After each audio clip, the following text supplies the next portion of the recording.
Fantastic. Welcome, birders, to Atu. Welcome, birders, to Atu. Only third and fourth people to ever hit 450 in a single year in Canada. Exactly. I was so happy I hit 450. My first time I ever tried a big year was 1977. This had been brewing in me since 1977. I did a handful of projects, maybe 4 or 5. We'll say 2 on the West Coast. It was early September off at Tofino. It was a fantastic one where we short-tailed albatross, flesh-footed shearwater. Hurricane is a huge make or break. Fortunately, we found a gull-bill tern and a least tern. Hello, birders. Welcome back to the Big Year Podcast. I am really actually so excited for a second season. I was not sure that we would get renewed, but birds tweeted their approval and desired to hear even more from Big Year birders. So here I am, and boy, do I have a great lineup of guests ready to share their stories. Over the course of the spring and summer, you will get to hear from Lynn Barber, one of the great ABA Big Year birders and author of many books, including Extreme Birder, One Woman's Big Year, the story of her 2008 ABA Big Year, and she was the first person to break Sandy Komito's record with 723 species. I'll also be catching up with a couple of Ontario Big Year birders, including Andrew Keaveny, who was doing his Ontario Big Year when I was a newbie birder doing an ABA Big Year in 2012, and Brett Forsyth, who did a self-powered Ontario Big Year in 2022 when I was doing my Canada Big Year. I doubt I'll ever try either of those, I can tell you that right now. We'll also be venturing out west to talk to Christy Martin, who did a Big Year in British Columbia, and Danny Bernard, who completed a Michigan Big Year a few years ago. But today, we have part 1 of my lengthy and wonderful chat with the new all-time record holder for a Canada Big Year, Bruce de Labio. In 2022, I was only the 3rd birder to ever top 457 species for Canada in a single year. He was hot on my tail during the second half of the year, and Bruce had already been birding and guiding for 50 years, pushed me until the final hours of the year. During 2022, though we birded in many of the same places, sometimes within hours and miles of each other, we never actually met. Finally, in the spring of 2023, when he was trying to break the all-time record, we met at Point Pelee National Park during spring migration. We talked about his spark bird on that occasion and his expectations for his own full-out big year. His initial hope was to hit at least 460. Knowing the birds I missed in 2022 and my lack of extensive coast-to-coast birding experience in Canada, not to mention his vast knowledge of the country and where and when to find the most species at the best times, he not only broke my record, but he zoomed way past 460, setting a record that may stand for a very, very long time indeed. I know records are made to be broken. I just never expected to be dethroned less than a year later. I take heart in the fact that, given my various physical disabilities, I even did get past 450. Now, we all bird for our own reasons, and a big year is a personal journey. The success you reap all depends on the passion for birding that you sow. So as winter turns to spring and a birder's fancy turns to migration and all the excitement of the return home of hundreds of snowbirds from the south, let's catch up with the birders of the big year. No more words to that effect. I know. Stop talking and get on with the show. Welcome to my little podcast. I appreciate you coming on and helping me out. And it's been a couple of years since we first started crisscrossing Canada.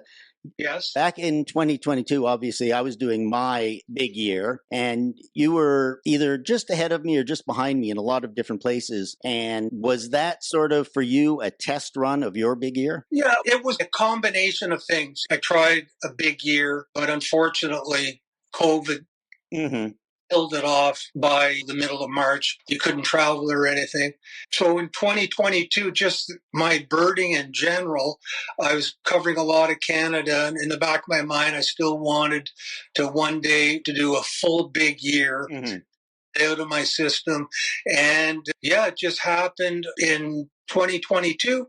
I was just poking along, and by the fall, I had accumulated a reasonable tally of birds, and I saw you were doing the same. And like everything in life, I heard through the grapevine that you were doing a big year. Mm-hmm. But so I just carried on through the end of 2022, and both of us did well. You did better, and it was great. I was a little worried on the last few days of the year because at one point you weren't really in the picture, and then it felt like you had gone on a little bit of a run in the back of my paranoid mind to catch me.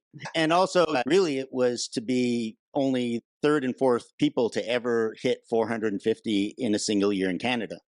Exactly. Yeah. Oh, yeah. I was so happy. I hit 450, and I don't know if you know the whole story, but my first time I ever tried a big year was 1977.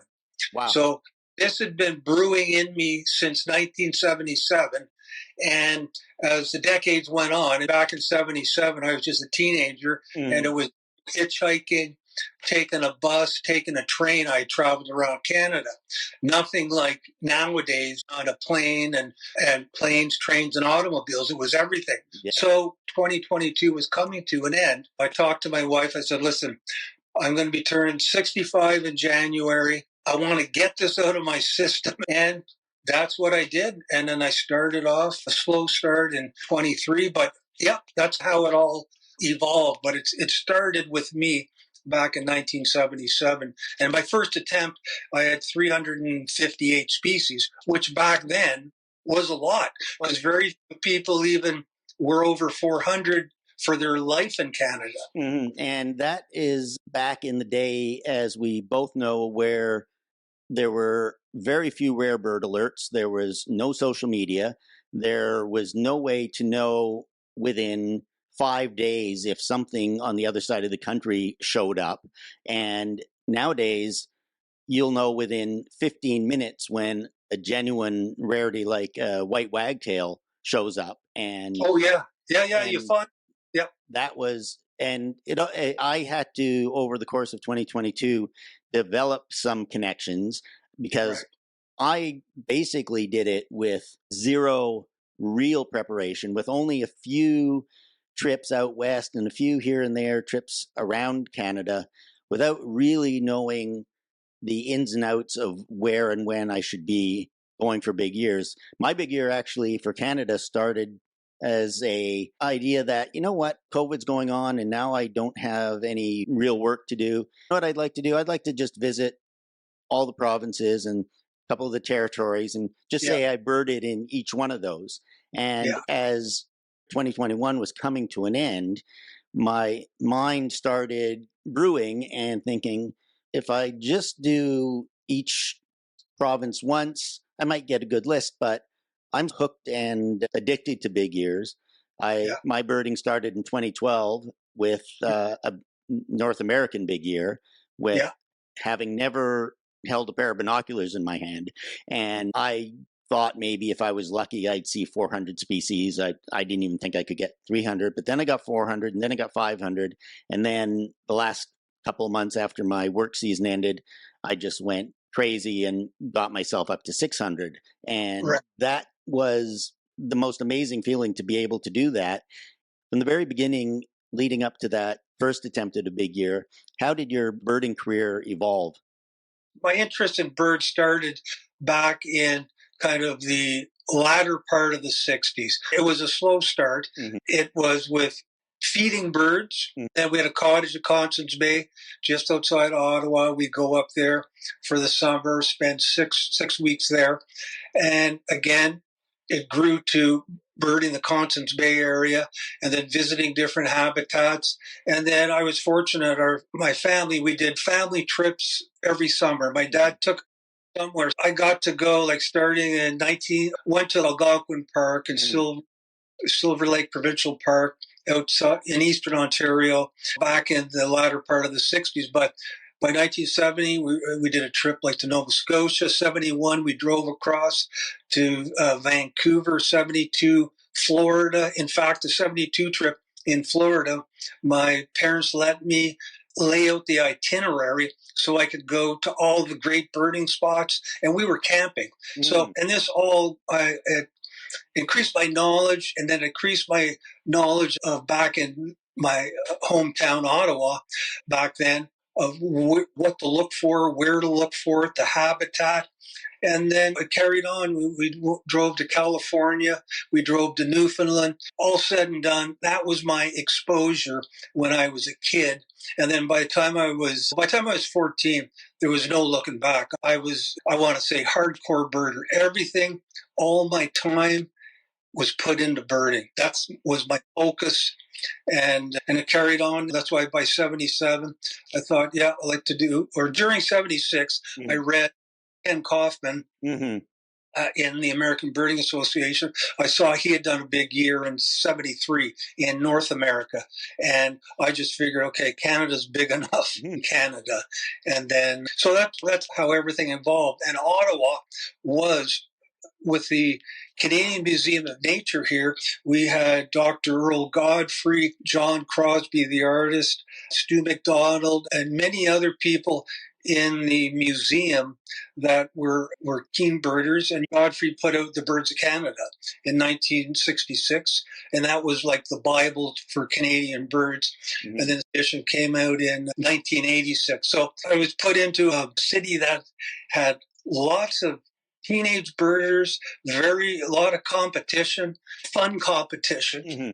That was the beginning of everything with me and birding, late 60s into the mid 70s. And a lot of times it's the places birding takes you as much as it is the birds.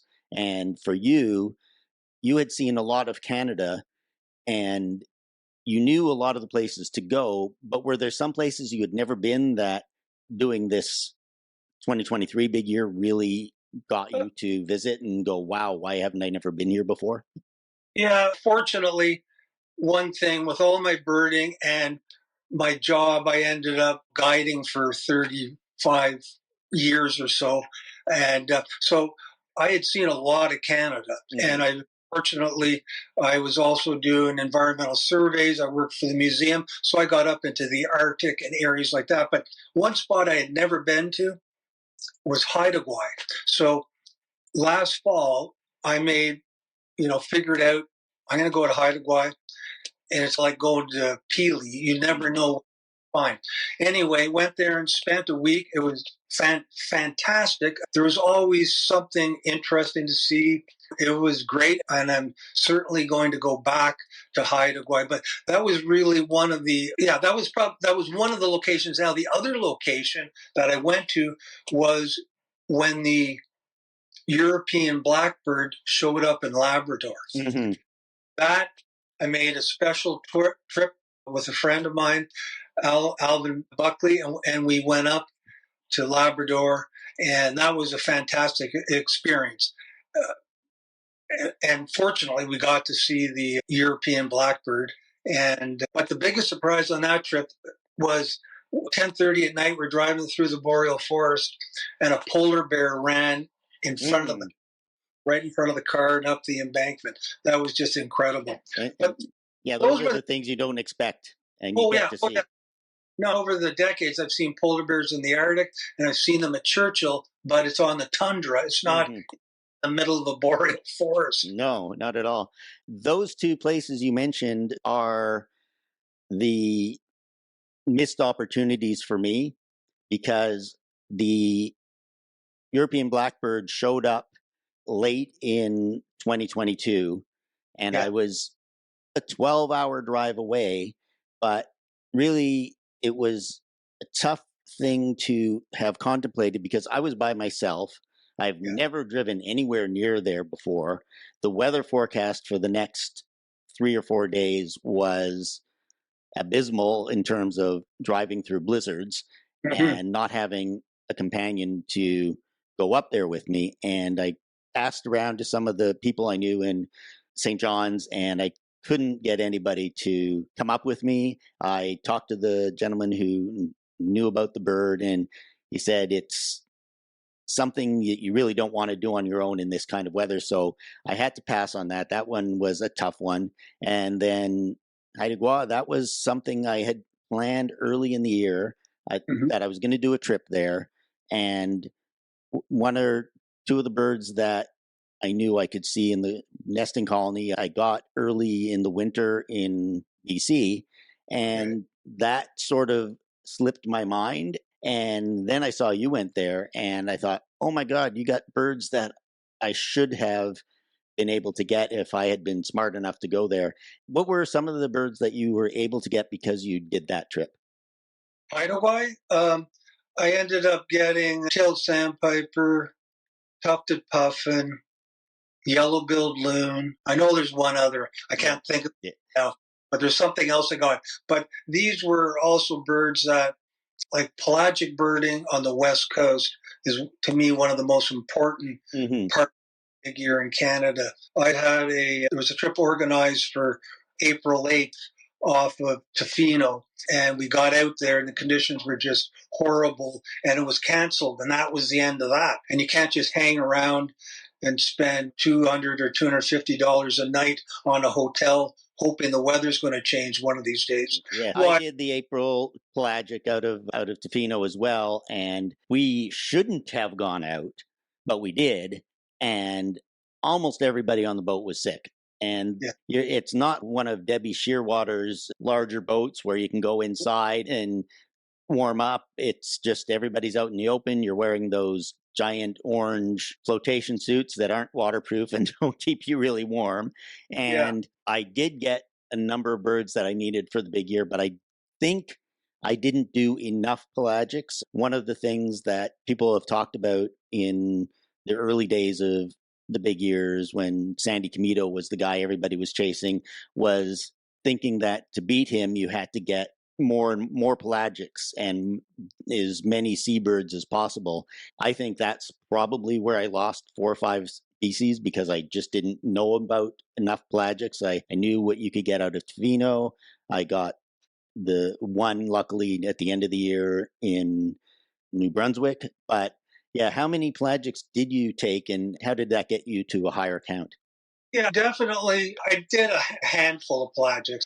Off the top of my head, I probably did 1, 2, 3, maybe 4 or 5, but only, we'll say 2 on the West Coast. But the late August one, or was early September off at Tofino, was a fantastic one, where we short-tailed albatross, and we got flesh-footed shearwater and buller shearwater. Just pretty well got all of the regulars and some very good ones. So that made a huge difference. And unfortunately, there was a second pelagic, and I couldn't go on it. I had to be back in Vancouver, and that's where I missed lays and albatross. So it happens. I'll tell you one thing. The bottom line, in you're doing a big year, there is a major cost involved. Depending on how much money you have to spend, that is going to make a difference to a certain degree where you get to go and how many times you get to go there. And I looked at my year, though I ended up with 480, which I'm very pleased with. And when you're traveling into other areas, like I missed the Cassidy's Kingbird, the day I left to fly out of Ottawa to go west, the Cassidy's Kingbird showed up. And by the time I was back, it was gone. And the same with the tricolored heron, couple of reports where, near Toronto and that, they showed up when I was heading out or they disappeared just before I got back. So these are sacrifices. You can't get them all. Yes. It was very important to get as many of the breeding species, and that's super important. But it's all about the rare birds. Yes. You got to get rare birds. And after my pelagic trip, I think it was like the September 9th or whatever, and I was in BC. Then I flew home on the 18th and got home at like midnight. My son picked me up, and that's when the hurricane was coming up the East Coast and going around Yarmouth. And he picked me up, and we drove 18 hours straight to the spot, changed it to a tropical storm. But hurricane is a huge make or break. Fortunately, we found a gull-bill tern and a lease tern.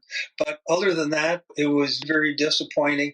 And I chased birds out at hurricanes in 2019 and then 2020. And between those 2 hurricanes, I had 7 or 8 species that I didn't see last year. And the other thing that's changed, and you touched it a bit, but like in the 70s and 80s, up until the internet and the social media, you would hear about birds.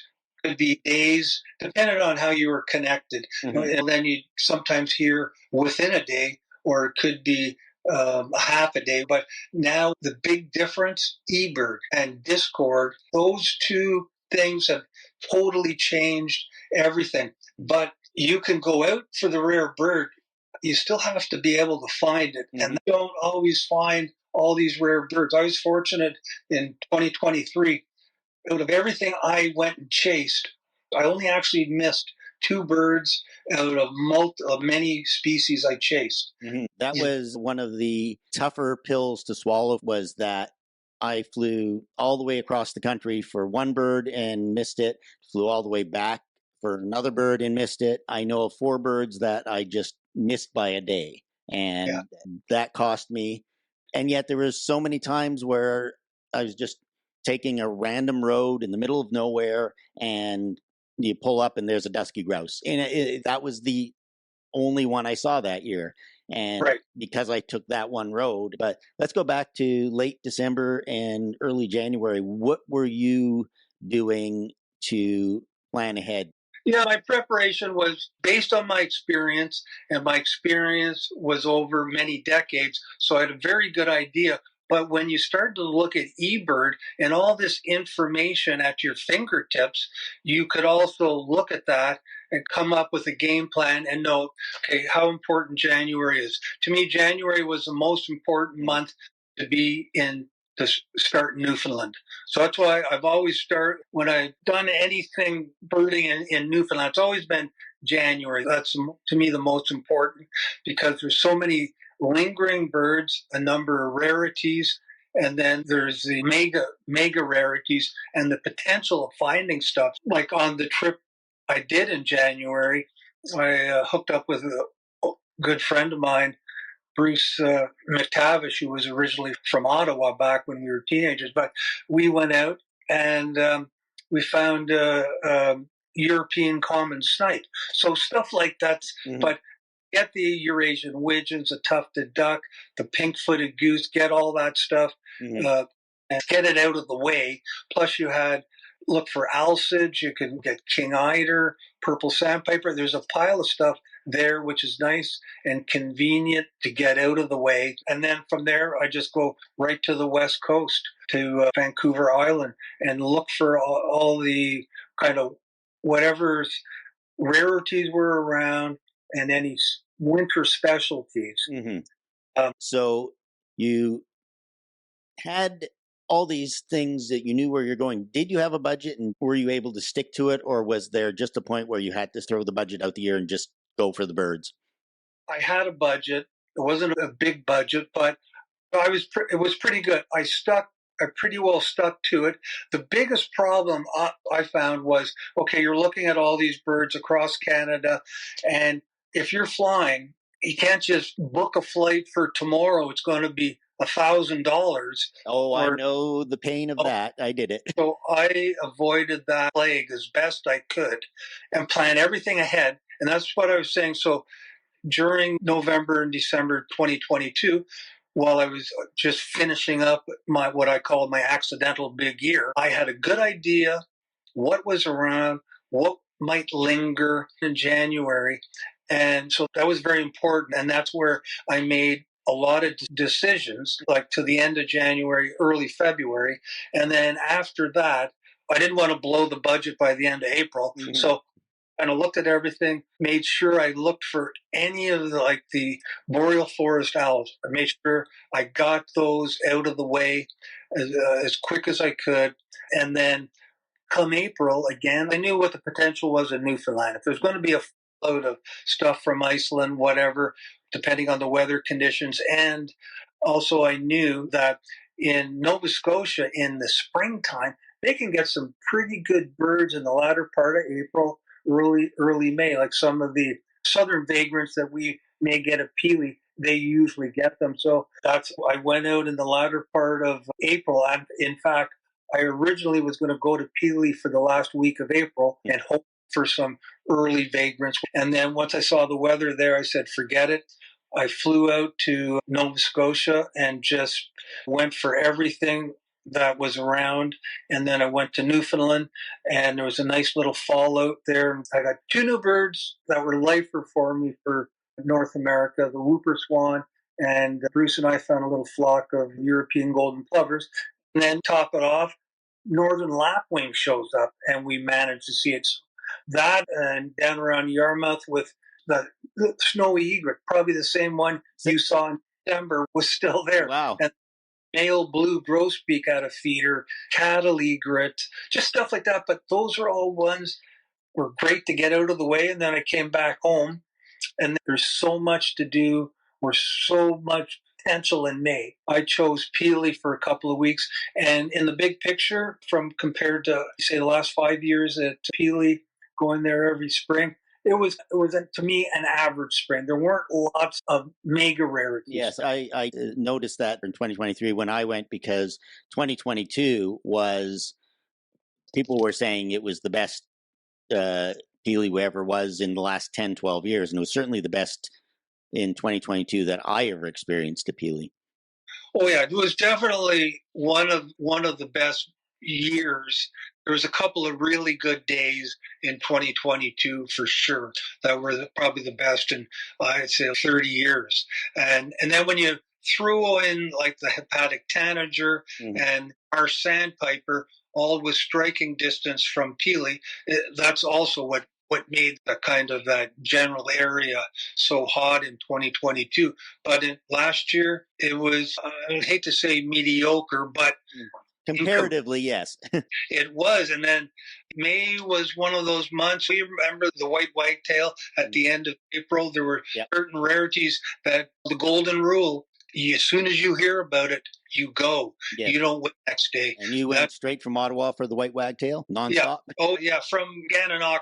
That's where I live now. But oh, yeah, and everything you went for, it gets some people go, well, see if it stays for a couple of days, and it does stay for a couple of days, and when you finally go, it's gone. Yeah. I missed the northern lapwing because of where I was at the time. I was on the West Coast, and I was just in a position where who knows how many birds I would have missed on the West Coast had I gone for the northern lapwing. And that was when I told myself that if you let that eat at you, it's going to make the rest of the year very difficult. Did you handle that pretty well from that standpoint as well? Yeah, like tell you, over the decades, okay, I've done big years in Ottawa. I did them from 1971 to 1990. I was like a serious, I loved doing them. And you trained yourself that, no, you cannot get upset or disappointed because you might as well just forget about doing a big year. Because you have to focus on the big picture.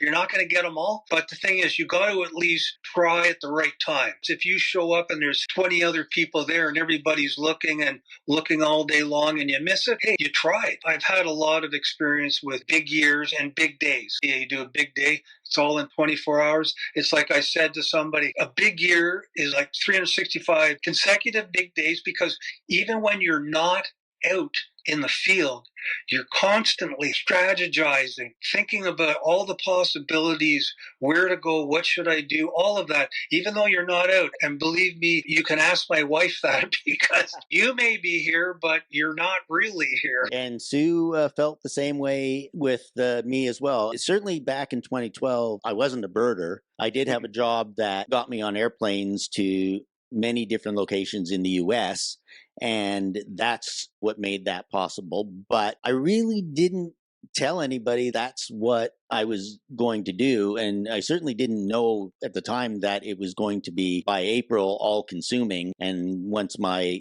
work season ended in September, that it was going to be traveling virtually every day for the last 3 months of the year. So there is, in addition to the cost of doing the travel, there's a cost to relationships and friends and family life. How did you handle that? Was that something that you had to have a partner that was willing to say, go do your thing? And were there times that you missed family events because Big Year did take priority? Yeah, fortunately, my family, because they knew I was passionate for birding, for forever. They understood to a degree, and Lori, my wife, was very understanding, and my kids and all that. There were points where you really had to think, should I do this or shouldn't I? Or is there another opportunity somewhere else?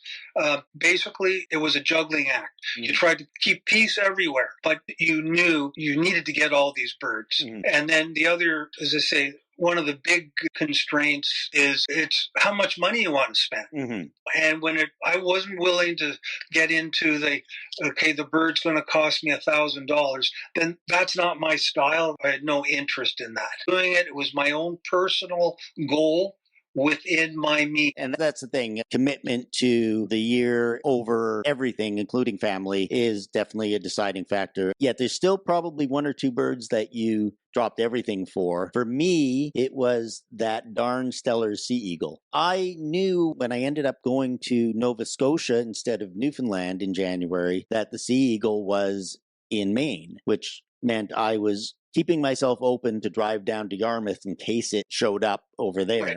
And it didn't. And there were 3 other times during the year that every time I heard about it, it was really, for me, that was a bird I wasn't going to miss at all. That one I did sacrifice money for, but I also knew every time I made a trip to the East Coast, there was the potential to get other birds. So it wasn't like I was only going for that one bird, but it wasn't until November in that year that I was just outside Montreal on a rare bird stakeout.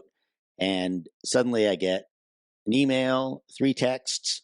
Someone called me and said the sea eagle's in New Brunswick. And I looked at the map. Okay, I'm only 7 hours away. And then I had this drive that took me on an old logging road through northern Quebec and into Brunswick. And it was probably the most terrifying drive I had of the entire year, and made it there for the next morning. We didn't end up seeing it till late in the afternoon, so I was still panicking that it had flown off because of its story and the history of it being in Canada. Yes. And the ridiculous route it took to eventually end up in New Brunswick when I got it made it one of the more satisfying birds of the year. Was that high on your list to get out of the way early? If this shows up, I have to drop everything to get the sea eagle? Yeah, with me, fortunately, back in 2021, it showed up at Gaspé. I just dropped everything on July 11th, drove straight there.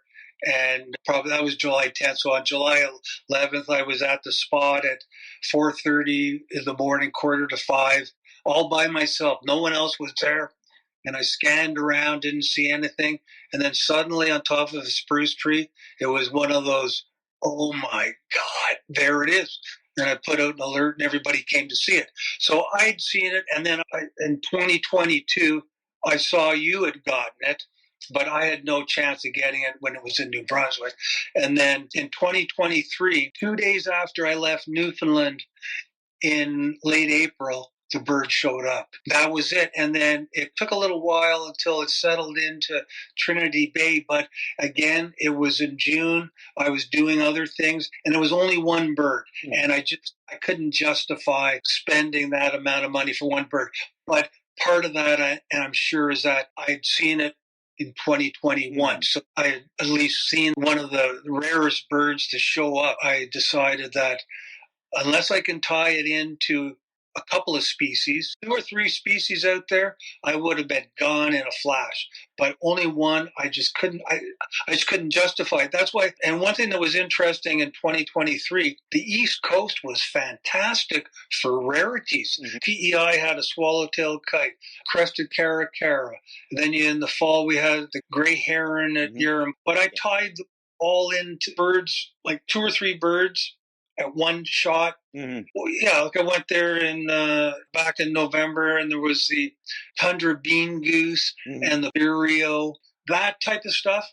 Definitely, but I just couldn't justify the one bird and I know just looking at what I missed last year, I would have had to have made 10 more flights for one bird each time. And most of those flights would have been either to Vancouver, Halifax, or St. John's. And you're talking thousands and thousands. You had a little bit more priority of targeting every breeding bird in the country. That's where people, when they decide to do something like this, they have to set a priority and say, do I want to get lifers? Do I want to get the record? How do I want to do this? Do I just want to enjoy the travel? And you were in a nice position that you had been everywhere. You knew the places to be at the right time. And for a lot of birders doing it for the first time, that's not going to be possible. So you have to set your sights. It's something that is doable, but also gives you the potential to at least break or tie a record. Oh, yeah.